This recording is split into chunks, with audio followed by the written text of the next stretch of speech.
خدا تعالیٰ کے پاک اور مبارک نام میں ہم آپ سب کو براہ راست شو فضل ربی میں خوش آمدید کہتے ہیں۔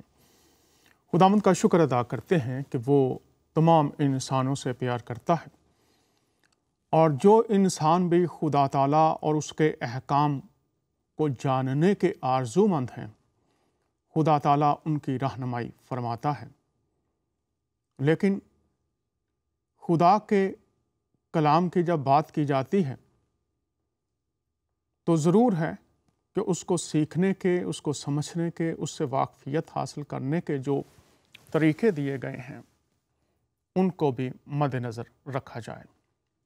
ہم نے موضوع شروع کر رکھا ہے، کیا خدا تعالیٰ کا کلام بدل سکتا ہے؟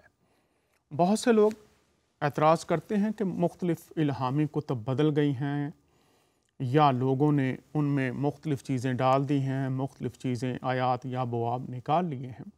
اس لیے ضروری تھا کہ اس پر ہم خدا کے کلام کی روشنی میں، جو کہ اس کی اندرونی شہادتیں ہیں اور پھر بیرونی شہادتیں ہیں، ان پر بات کریں۔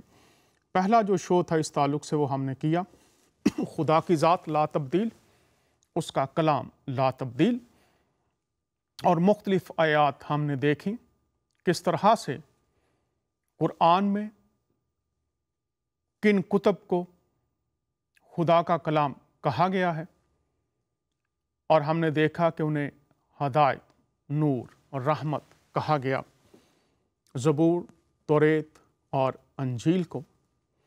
اور بہت سے لوگ فیس بک پر اور ویب سائٹس پر اور دیگر جگہوں پر بھی اپنے خیالات کا اظہار کرتے رہتے ہیں، کچھ اچھے الفاظ کے ساتھ علمی رویوں میں، اور کچھ غیر مناسب الفاظ جو شاید وہ اپنے خاندان میں یا اپنے دوستوں میں بیٹھے ہوئے بھی ادا نہیں کر سکتے، وہ لکھ دیتے ہیں۔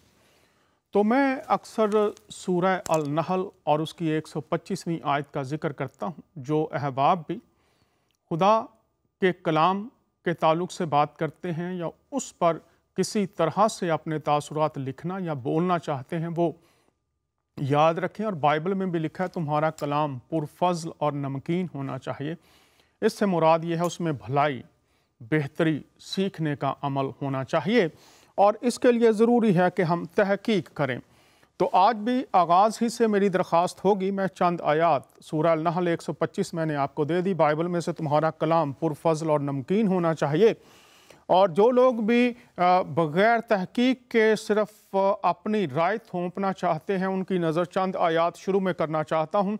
ان آیات میں جو بات ہے وہ یہ ہے کہ تحقیق بولنے سے پہلے ضروری ہے۔ سورہ 49 اور اس کی 6 آیت قرآن میں سے، پھر سورہ نمبر 4 اور اس کی 83 سورت ہے، اس میں لکھا ہے کہ آپ ہر ایک خبر کی تحقیق کریں، اور یہ ہر ایک کتاب کے تعلق سے بھی ہے۔ اگر آپ سورہ النساء اور اس کی 82 ورس دیکھیں تو لکھا ہے، کیا یہ لوگ قرآن پر غور نہیں کرتے؟ یہ مفہوم ہے آیت کا۔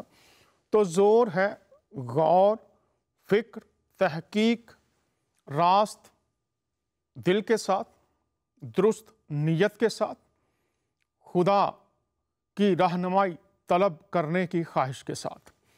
تو یہ جو آیات میں نے آپ کے سامنے رکھی ہیں، اس میں یہ ہے کہ تحقیق کر لیا کرو، اور پھر آزاد مرضی خدا نے دے رکھی ہے۔ یہ بھی میں چاہوں گا کہ جب بھی لوگ کال کرنا چاہتے ہیں یا تنقید کرنا چاہتے ہیں یا لکھنا چاہتے ہیں تو وہ غور کریں ضرور۔ جو چاہے ایمان لائے، جو چاہے ایمان نہ لائے، آزاد مرضی ہے۔ 6 سورت ہے اور اس کی 135ویں آیت ہے، اور سورہ یونس ہے 10ویں سورت ہے اور اس کی 41 ورس ہے، اور سورہ ہود ہے اور اس کی 121 اور 122 آیت ہے۔ یہاں پر واضح طور پر لکھا ہوا ہے کہ اگر کوئی جھٹلا بھی دے، اگر کوئی نہ بھی مانے، تو خدا نے آزاد مرضی دے رکھی ہے۔ ان آیات کی تفسیر بھی اگر چاہے کوئی تو پڑھ لے۔ اور پھر سورہ الشورى میں جو 42 ورس ہے، اس کی 15ویں آیت میں لکھا ہے کہ کوئی جھگڑا نہیں،